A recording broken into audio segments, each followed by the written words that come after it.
what is the difference between a beneficiary, a primary beneficiary, a secondary beneficiary, a contingent beneficiary, a remote beneficiary? There's all sorts of different language to describe a beneficiary.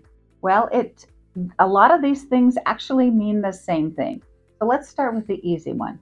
Primary beneficiary. That's pretty clear that that is the person who is intended to receive an asset. Let's talk about your retirement account. On your retirement account, there will be a place where you need to fill out who is your primary beneficiary. And you may want that to be your spouse if you're married, or if you're not married, maybe you want it to be your children, and that will be your primary beneficiary.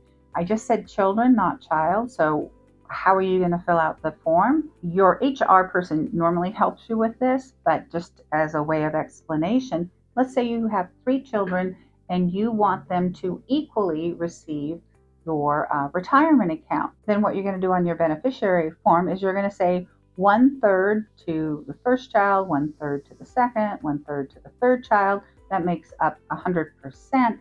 Each of them are going to inherit equally from you, and each of them is considered a primary beneficiary, because other than your passing, there's nothing that stands in the way of them inheriting from you that particular asset. The contingent beneficiary, and it's sometimes called a secondary beneficiary, it's sometimes called a remote beneficiary. That's why it gets confusing, because we use those terms to mean who is going to inherit from you, not in the first position, but in a second position.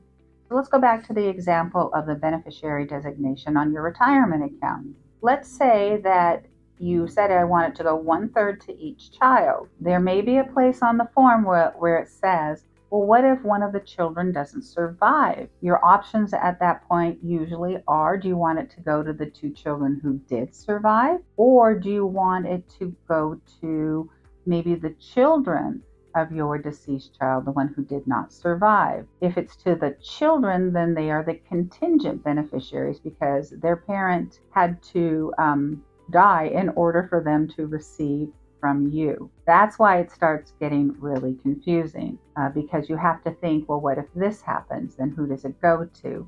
If their parent doesn't survive, they're contingent beneficiaries, and it goes to the deceased parent's child, your grandchildren, for example. Sometimes beneficiaries get confusing when we're using the term remote or successor or something like that, because we're not just talking about a beneficiary form, but we're talking about perhaps there's a trust involved. And when there is a trust, whatever kind of trust it is, there's going to be a beneficiary or beneficiaries.